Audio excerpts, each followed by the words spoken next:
Buenas noches, ¿qué tal? ¿Cómo les va? Cuando hablamos de temas que tienen que ver con lo policial, que tienen que ver con donde hay víctimas y victimarios, donde tratamos de tratar desde los medios, al menos desde este medio, con total pluralidad, ¿cómo cuesta, digo? Buenas noches, Alicia. Buenas noches, Pepe, buenas noches a la audiencia. Digo que cuesta por algunas de las cosas que te ocurrieron hoy en Oberá, porque estamos siguiendo el caso CNAC, ¿no es cierto?, la masacre de Panambí. Y cuesta desde la producción, cuesta de todo. Seguramente los medios tenemos la culpa de que no siempre se trata con pluralidad, sino que con parcialidad. Lo ocurrido hace muy poco, lo charlábamos recién con el doctor Greenhouse, que ya está en nuestros estudios, lo ocurrido con Maldonado, por ejemplo, que se politizó, los grandes medios trataron de destruir a la propia familia, del otro lado victimizar aún más. Digamos, qué difícil es tratar estos temas, ¿no? Sí, además, de por sí la masacre de Panambí es una causa terrible de contar, de narrar, por las implicancias, por las características que tuvo, por la violencia, por la crueldad. Y después, bueno, es cierto, esto de poder también empezar a escuchar a víctimas en esta búsqueda de justicia, que es lo que aparece. A imputados. Y también a los imputados, porque una de las cosas que los periodistas muchas veces rápidamente olvidamos es que en nuestro sistema jurídico rige el principio de inocencia. Entonces, también permitir que el proceso avance, que la justicia, con todas las falencias que se pueden ir marcando, que también nosotros aquí hemos tenido muchas causas que hemos ido mostrando y que hemos ido también a partir del testimonio de víctimas, de familiares, de personas que están detenidas y que nos vienen planteando que son causas o condenas cerradas, causas armadas. Bueno, venimos como mostrando y desplegando lo que significa estos procesos de criminalización y de judicialización, decimos nosotros. Si bien este 2017, y al menos en los últimos meses, muy ligado a toda la información a la faz política partidaria, eleccionaria, fuimos dejando de lado casos como lo de Burchett y otros casos más. El de Victoria Aguirre. El de Victoria Aguirre, el de Selene, bueno, que seguramente lo seguiremos haciendo. Ya nos quedan 7 programas, porque el 19 de diciembre, si Dios quiere, será el último programa de este año, y arrancamos ya un año distinto, el próximo, donde seguiremos tratando. Pero bueno, ¿qué pasó en Oberá hoy? En principio, decir esto, que es difícil poder abordarlo, porque bueno, del otro lado hay una familia que todavía no está pudiendo hacer el duelo, digamos, ¿no? Y nos decía esto porque justamente no se terminó esta etapa del juzgamiento, y lo que cuesta todavía es el tema de saber la verdad, que es lo que nos decían también uno de los familiares. Entonces, este derecho que tienen las víctimas a saber la verdad, más allá de que se le entregue un culpable, que puede ser también a veces la tentación más rápida, aún desde los medios, que desde el día 1 queremos un culpable, digamos. Entonces, y después culpamos hasta también a la policía, porque la policía armó y entrega, pero a veces desde los medios mismos estamos impulsando o instigando a que salga un culpable. Hay de todo, hay digamos, de todo, ¿no? sí. Así que bueno, lo que hoy nos pasó es que queríamos tener en este bloque y invitamos al abogado de la familia NAC, que es querellante en esta causa, que es el representante de la querella, digamos, y bueno, por esto también de dificultades tal vez a veces de compartir el mismo espacio con los abogados defensores, porque también esto, y a veces los periodistas caemos en esta tentación, el imputado tiene el derecho a una defensa, digamos, y la defensa lo tiene que ejercer un abogado, digamos. Entonces, sencillo. no queda otra. Entonces no quiso compartir el espacio, pero nosotros pudimos charlar con el abogado de la familia Knack. Pudimos hablar también con uno de los familiares, no con Nano, que es el sobreviviente de esa familia, que recordemos la masacre le costó la vida, se llevó la vida de 4 personas. Sí, quedó solo, se fue toda la familia. Y familia directa, digamos. Una de las cosas que también hay como para aquellos que trabajan y trabajamos por ahí con víctimas, ¿en qué condiciones quedan las víctimas de este tipo de delitos? ¿Cómo es la asistencia, el acompañamiento? ¿Cómo se trabaja esta temática con las víctimas también? Así que bueno, la idea hoy, Pepe, es un poco compartir. Hoy se reanudó el debate en Oberá, un debate oral que fue anulado por un accidente doméstico que tuvo uno de los integrantes del Tribunal Oral de Oberá. Como si faltaba algo, ocurrió eso. Sí, y además una de las cosas que nos decía Néstor Knack, volver a pasar por esta situación, sí, porque el debate... Es traumático. El debate comienza de nuevo, se van a tener que reiterar los testimonios. Mañana, de hecho, el hermano de Carlos, Oscar Knack, va a volver a declarar y nos decía que, bueno, toda esta situación que no puede terminar de cerrarse. Pero por esta causa están detenidas 3 personas: Pablo Paz, Marcela Alegre, Juan Ramón Godoy, y recordemos, fallecieron los 4 integrantes de esta familia: Carlos Knack, Graciela Mosiuk y sus hijos Bianca y Cristian Knack. Cristian falleció un mes... Casi un mes y algunos días después. Sí, creo que fue el 30 de junio. En un hecho, como decimos, terrible, cruel, casi sin precedentes en nuestra provincia, y que tuvo algunas cuestiones que son llamativas. Primero, la rapidez de la identificación de los imputados.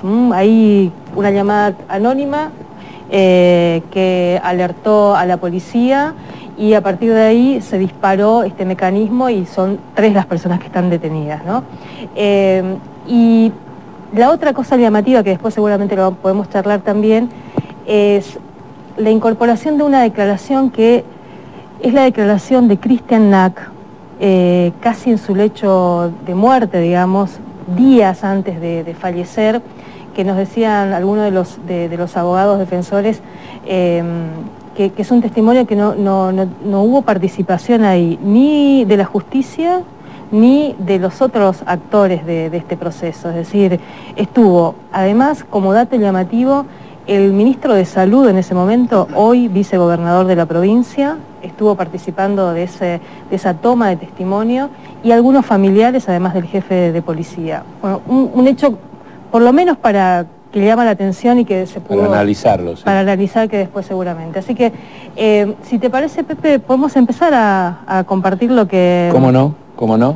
Lo que... Atento, entonces, Estudio Central, ¿qué tenemos? Que tenemos 2 informes. En principio, la idea es escuchar a las partes, así que a la familia Knack y a su abogado, y después también a uno de los imputados, a Pablo Paz, y a alguien que no sale todavía, que no se los escucha por lo general, que son los familiares de los imputados también. Así que empezamos por el primer testimonio.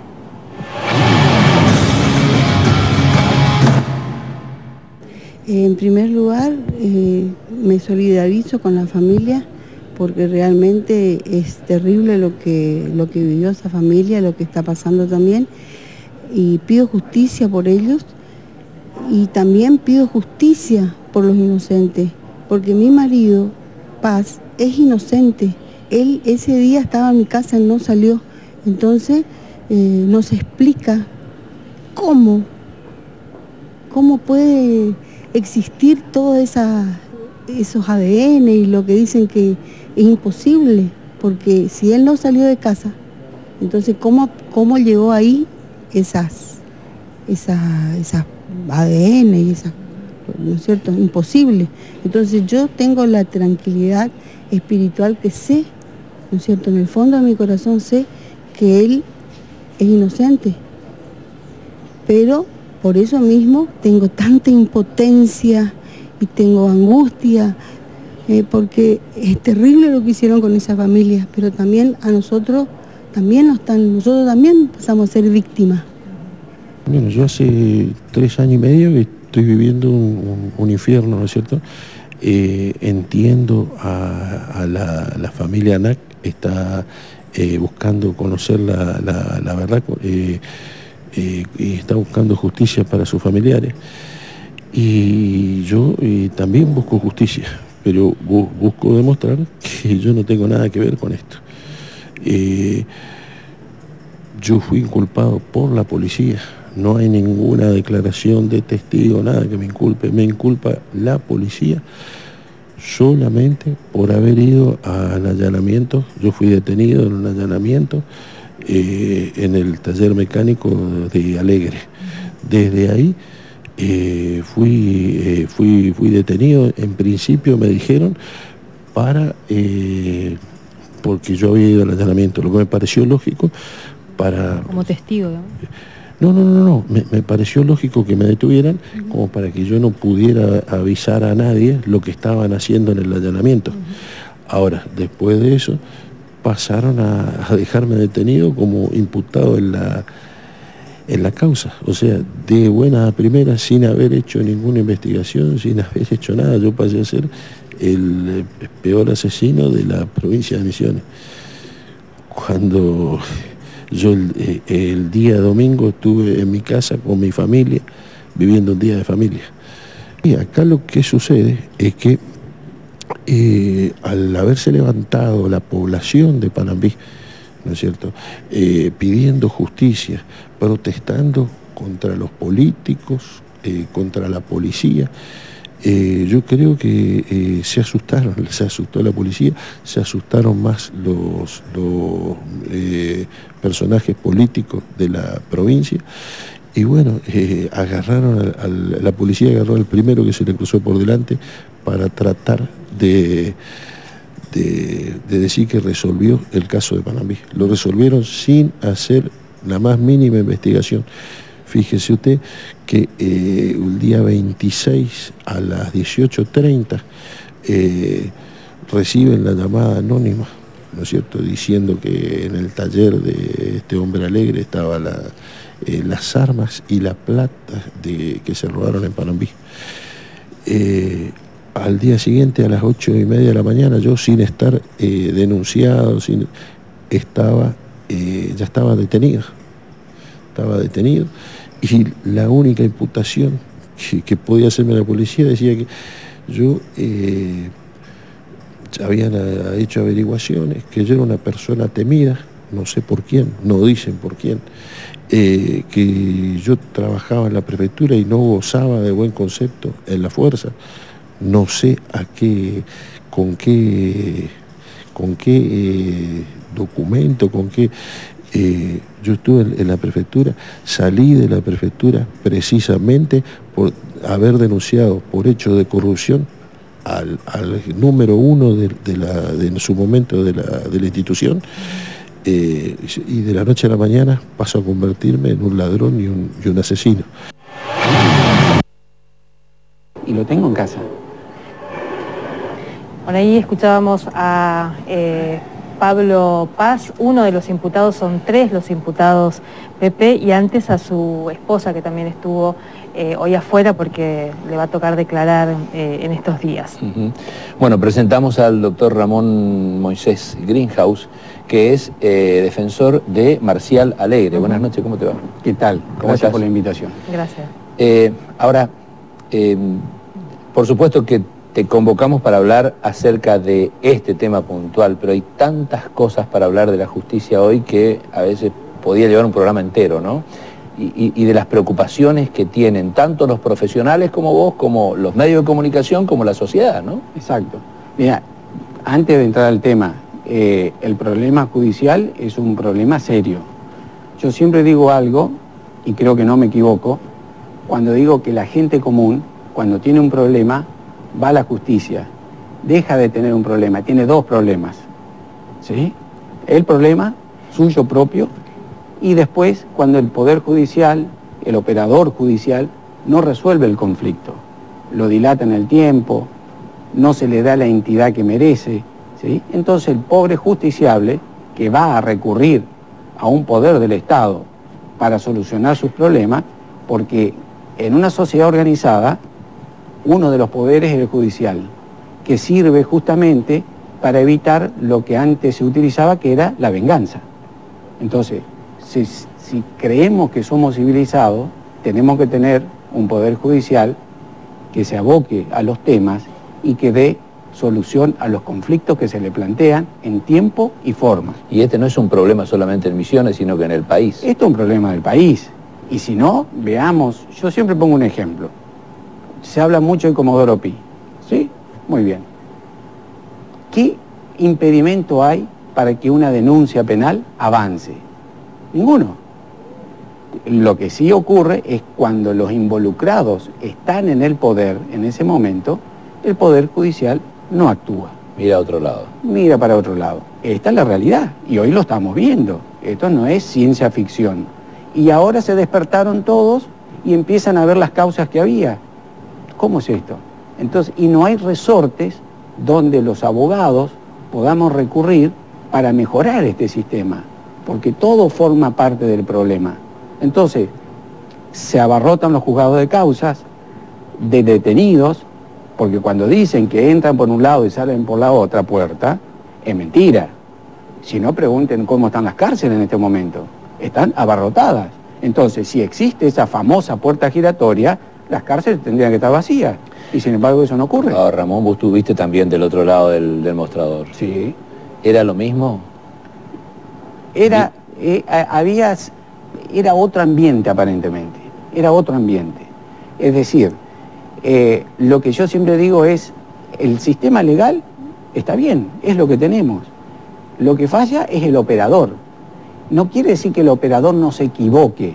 Se puede equivocar, perfecto. Para eso tenemos otras instancias que deban controlar qué es lo que hizo el inferior. Y a veces las instancias superiores no controlan. Entonces avalan toda la cadena de errores que se cometen desde el inicio, inclusive desde el inicio de la investigación policial. O sea que este es el problema que nosotros tenemos. No es un problema de legislación, es un problema operador. El operador es la persona que pone en práctica el sistema judicial, al Código Penal y al Código Procesal. Si esa persona no está capacitada, bueno, o tiene miedo para resolver de una manera determinada, porque tienen miedo a la prensa, porque esta es la realidad, no quieren dar la libertad a alguien porque la prensa puede decir algo. Entonces, si esa persona no está capacitada, y que se dedique a otra cosa, pero que no sea juez, que no sea fiscal, que no sea funcionario judicial. Ahora, esta situación que planteas vos de la justicia, ¿también la llevamos a este tema y ahora sí involucrándonos a la masacre de Panambí? Totalmente. Yo en varias oportunidades lo he resaltado, lo he manifestado por escrito, es decir, que todo está plasmado en el expediente. Mi cliente, que es Marcial Alegre, está detenido por una denuncia anónima, una llamada anónima. A raíz de esa llamada anónima se desencadena todo un procedimiento, ¿sí?, que en prácticamente 2 o 3 días dan con los autores. Realmente es una cosa fantástica. Y fíjese, otro tema más. Supuestos informes de inteligencia dicen que mi cliente tiene frondosos antecedentes. Eso lo dicen en 24 o 48 horas. Lo que tarda realmente pedir informes a los organismos especializados para saber si tiene antecedentes o no. Mi cliente no tiene antecedentes. Mi cliente en el año 82 tuvo una causa en el federal por un contrabando de un motor cuando él era menor de edad inclusive, ¿sí? Lo cual eso deja de ser antecedente. Después tuvo 2 causas más donde fue sobreseído. Si nosotros hacemos figurar estas causas que cualquiera puede tener como antecedente y donde no fue condenado, estamos estigmatizando a una persona. ¿Qué quiere decir? Que una persona va a seguir el resto de su vida hasta con un sobreseimiento a cuestas. Entonces, ¿cómo es el tema? O sea, y después, otras falencias que se ven en el expediente. Dicen que era una persona temida en la sociedad. Sin embargo, no hay una persona con nombre y apellido que diga por qué mi cliente era temido. Sin embargo, yo presenté testigos del vecindario donde hablaban bien de mi cliente. Entonces yo pregunto, ¿a quiénes fueron a preguntarle para sacar que mi cliente era peligroso y era temido en la sociedad? Realmente esto llama la atención. Entonces, cuando se quiere encontrar culpables, no se busca el responsable. Son dos cosas diferentes.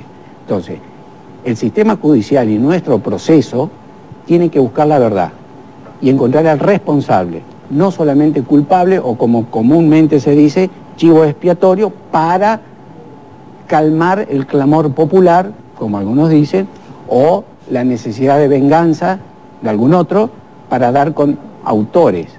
Acá tenemos que buscar realmente a los autores de este terrible hecho. Nadie quiere dejar impune un hecho de esto, pero eso no significa que tengamos que encontrar a cualquiera simplemente para dar satisfacción formal a una cuestión tan grave como es el homicidio de esta persona. Además del otro lado, la familia, digamos, ¿no? La familia de las víctimas de un caso que ya son más de 3 años y medio con estas personas detenidas en ese proceso. Y una de las cosas que hoy nos decía la familia Knack, uno de los hermanos de Oscar Knack, es que el interés de ellos es saber la verdad también, ¿no? Y ver que no paguen personas que no tienen nada que ver en esta inocentes por culpables, exactamente. Así que vamos a compartir un fragmento de lo que también escuchábamos hoy al abogado querellante en esta causa y a uno de los hermanos de Oscar Knack contando lo que significó para la familia y lo que significa además volver a pasar por esta situación, este proceso que podemos decir también de revictimización sin límites para esta familia. Así que vamos a compartir este fragmento.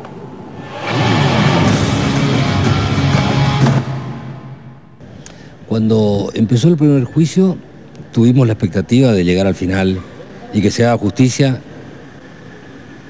lo que implica aceptar la decisión del tribunal. Cualquiera fuera el sentido de la misma, ¿no? Hacer justicia es eso. Y bueno, ocurrió un hecho inesperado.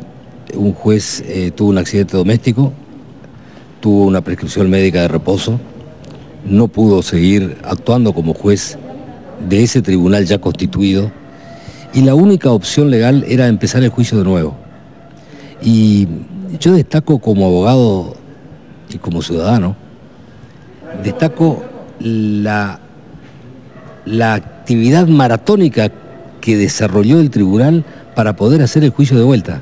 Este no es un juicio cualquiera, este es un juicio que necesita mucha logística, son muchos los testigos, son muchas las cosas que hay que prever y bueno, el tribunal así lo hizo y en una tarea titánica logró conformar un nuevo tribunal y tenernos a todos acá hoy para iniciar un nuevo juicio.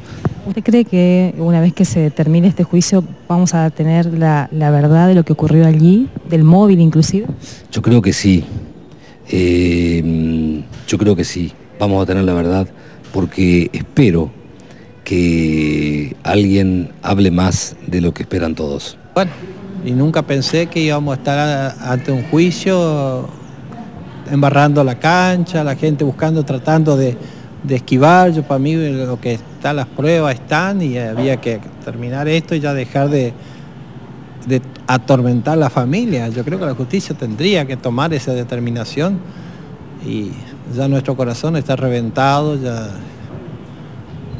es difícil para nosotros realmente, aparte todo el día estamos, cada uno tiene su familia, tiene su compromiso, tiene cosas que levantar y de repente estamos acá perdiendo el tiempo, podríamos decir, pero gracias a Dios estamos y si podemos aportar algo para que esto sea, para que ningún inocente pague, sí, pero el que hizo que realmente pague y que tenga tiempo de arrepentirse también por lo que hizo, porque Dios es justo, eso vuelvo a aclarar lo que le dije fuera de cámara, Dios es justo y con Dios no se juega y a la tarde o temprano nosotros vamos a rendir cuenta por lo que nosotros hacemos. Pienso que lo que Cristian habló fue un milagro de Dios, que él se despertó solo para hablar, porque yo no quería ni que él hable tanto, porque esperanzado que el otro día iba a estar mejor, y si no lo hubiera llenado más de preguntas para aclarar algo,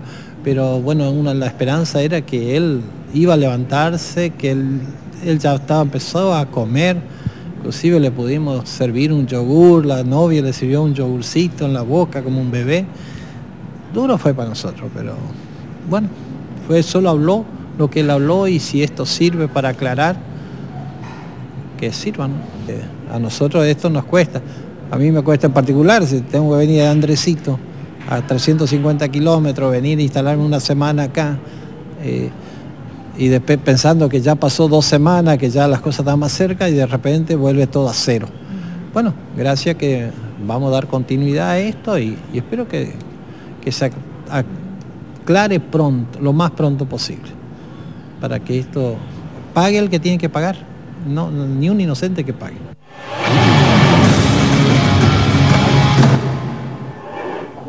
Bueno, lo decía Knack, que pague el que tiene que pagar. Y además el derecho que tienen las víctimas a saber la verdad, digamos, ¿no? Exacto, sí. Ahora, ¿cómo se toma un caso como eso, digamos, cuando es tan resonante? Por supuesto que los abogados más prestigiosos son los que después defienden, digamos, estos temas. Ahora, ¿cómo se toma ese caso? ¿Qué se hace, qué se investiga primero para un profesional abogado para tomar un caso como este? Mire, yo lo primero que hice fue tener una entrevista con el imputado. Sí. Yo ya tengo 30 años en esto, conozco la psicología de la gente, he entrevistado miles de imputados. Y no solo por lo que él me decía, sino simplemente por lo que se vio luego en la causa, ¿sí? De que mi cliente, y esto lo dije la vez pasada, es un fantasma en esta causa, porque realmente está por una denuncia anónima, ¿sí? Que no sabemos quién la hizo, no se investigó quién la hizo, porque la persona que hizo esa denuncia, supuestamente algo tiene que haber tenido conocimiento. ¿Por qué lo involucra a mi cliente? Desconozco las razones del trasfondo de esto, pero mi cliente está por esa denuncia, ¿sí? Y después tenemos un bagaje de informes y de testigos que lo ubican a mi cliente en otro lugar. Entonces, en el afán, el hecho es grave. Acá tenemos que tener en claro algo. Acá hay un hecho gravísimo que conmocionó a la provincia. Y tenemos que encontrar a los responsables. La función de la querella, del fiscal, son funciones profesionales, ¿sí? Que lo tienen que tomar de forma objetiva, justamente, porque somos profesionales en esto, ¿sí? Si le creemos o no al cliente, yo le creo a mi cliente. Estoy convencido de la inocencia de mi cliente. Y es más, hoy goza del estado de inocencia. Muchas veces se invierte esta regla. En la mayoría de los casos, se es culpable y después vemos cómo armamos para encontrar algún elemento para que sea responsable y culparlo formalmente. Entonces damos satisfacción al sistema y se sigue para adelante. Pero así no debe funcionar el sistema. Y si nosotros queremos mejorar, tenemos que bregar para que hechos de esta naturaleza no paguen inocentes por lo que realmente cometieron este terrible hecho, que hay que investigarlo. Lo que pasa es que se han cerrado otras vías de investigación. No sé por qué. ¿Cuáles, por ejemplo? Se iniciaron otras investigaciones y después un mismo oficial en su declaración testimonial en el tribunal manifestó de que, bueno, que por orden de la superioridad esa investigación ya no servía porque ya estaban dados con los autores del hecho. Tuvo un sobreseído también esta causa, Hubo ¿no? un sobreseído, un ciudadano que también fue imputado y después fue sobreseído. Y fíjese un detalle tan elemental. Lamentablemente Cristian hoy no está con nosotros para poder brindar más detalles de lo ocurrido, ¿sí? Pero en la declaración que se le tomó en el hospital, en las circunstancias en que se le tomó, no había un solo funcionario judicial para velar por ese testimonio, porque no era una denuncia, era un testimonio, porque la denuncia es para dar inicio a una investigación. Eso lo sabemos en derecho procesal, la primer bolilla. El que dice que eso es una denuncia merece ser reprobado. Entonces, la testimonial tienen que estar todas las partes para que puedan interrogar, o al menos, si el médico lo autoriza, que se le pueda preguntar, y si no, quedarnos con la declaración de ese testigo. Sin embargo, el fiscal, el juez, las partes, la querella inclusive, no estuvieron presentes en esa declaración. Entonces, esos son grandes errores que se han cometido y hoy lamentablemente Cristian no está para dar su testimonio. Ahora, ¿ese testimonio de Cristian ubica a alguno de los imputados? ¿Los identifica? Mire, de la declaración de él habla de un vehículo, un Bora gris, y hace un relato de los hechos, ¿sí? Ese relato de los hechos de Cristian coincide con el dueño de un auto, un Gol Tren gris, que hizo el mismo recorrido, ¿sí?, que supuestamente había hecho el Bora, cosa que es imposible un 25 de mayo a la noche que dos vehículos hagan lo mismo, ¿sí? Y aparte describe, dice que, a uno que dice que es el prefectoriano, dice que era flaco, alto, ¿sí?, cosa contraria a lo que hoy tenemos uno de los El imputados. prefectoriano es Paz, al que vimos. Todos indican al prefectoriano como Paz, la verdad que no entiendo, pero bueno, pero aparte la descripción física tampoco coincide. Y el dueño del Gol Tren, que declaró en sede del tribunal, él manifestó lo mismo que dijo Cristian en su declaración, que se acercó, vio que salió un chico de adentro de la casa, que hizo 100 metros y retornó, y cuando lo vio que estaba lastimado fue y dio aviso a la policía. Ese relato lo hizo Cristian y a su vez lo hizo el chico dueño del Gol, que vio esa circunstancia. O sea... Hoy la lectura de la elevación a juicio sí, duró, creo que fueron larguísimas horas. ¿Queda claro en ese enunciado que hace la fiscal qué es lo que está acusando, digamos, cuál es esa hipótesis que tiene para sostener este debate? No, hemos planteado inclusive la nulidad del requerimiento. Obviamente todo fue rechazado, ¿sí? Pero lo que nosotros tenemos que tener en cuenta, que en un sistema procesal como el nuestro, lo que se tiene que hacer es ubicar a la persona en el lugar, ¿sí?, de los hechos, en qué tiempo y de qué modo se cometió el hecho, ¿sí? Bueno, hay circunstancias que debe haber, en esta parte del debate, tiene que haber elementos realmente que confirmen esa situación. Para dictar un procesamiento en el antiguo sistema que teníamos, puede dar indicios, presunciones, puede habilitar, pero en esta etapa de plenario tiene que haber plena prueba, ¿sí?, de la comisión del hecho por parte de los imputados. ¿Cómo sigue esto? Ahora seguirán las audiencias, creo que vamos a ponernos de acuerdo inclusive con la querella y con la fiscalía para dar por incorporado algunos testimonios, si el tribunal lo autoriza, para poder agilizar un poco este debate, porque ya se atrasó bastante, venía como un buen ritmo. Bueno, tuvo esta inconveniente uno de los jueces, bueno, se tuvo que rehacer nuevamente todo. Pero yo creo que si hay voluntad de las partes, como la hay por parte de la defensa, para agilizar este debate, y las otras partes están de acuerdo, creo que no habría ningún inconveniente. Además insistimos con esto, no hay una familia, en este caso podríamos decir además 4 familias, porque también la familia de los imputados que están esperando la resolución de esta cuestión y toda una comunidad que está esperando que haya certeza acerca de lo que pasó ahí y también certeza acerca de cómo investiga la policía, cómo investiga el Poder Judicial y cómo se abordan estos temas, porque un poco también ahí, cada vez que aparecen estas cuestiones, es un poco lo que también nos plantea, digamos, ¿no? Yo, para finalizar de comentarle algo, el sistema de investigación es un sistema muy técnico, ¿sí?, que tiene que estar a cargo de personas, ¿sí?, que realmente crean en el sistema y que colaboren para investigar los hechos y encontrar al responsable. No por pedido de alguien superior tratar de encontrar algún culpable, ¿sí? Entonces, tenemos que bregar para que el sistema funcione y darle un viso de legalidad y de responsabilidad y de seguridad jurídica. Tanto bregamos siempre y pedimos seguridad jurídica, bueno, creo que todos los operadores, los medios de comunicación, el Poder Judicial, ¿sí?, los abogados, que somos parte primordial dentro de este engranaje, tenemos que colaborar y bregar para que esto se esclarezca. Gracias por estar. Gracias por la invitación. ¿Con qué seguimos? Cuando volvamos va a estar con nosotros el diputado nacional Luis Pastori, reelecto por el Frente Cambiemos, para mirar qué se viene a nivel nacional, la actividad parlamentaria para lo que queda de este año, para lo que viene el año que viene. Podemos preguntarle un poco de los anuncios también ayer. Sí, de los anuncios del presidente de la Nación. ¿Por qué pidió la renuncia también? Si es que tiene alguna información del ministro de Salud. Bueno, comentarles también que hace un par de horas falleció el gobernador de la provincia de Chubut, Mario Das Neves también, que tenía ya, venía con una enfermedad. ¿Y en el último bloque?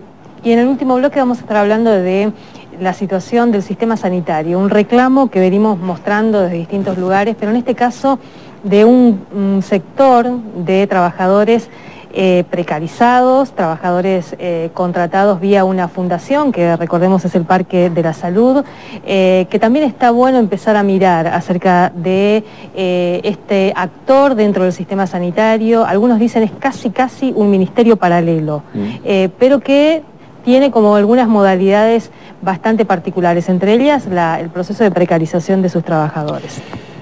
Pausa, ya volvemos con el diputado nacional Luis Pastori.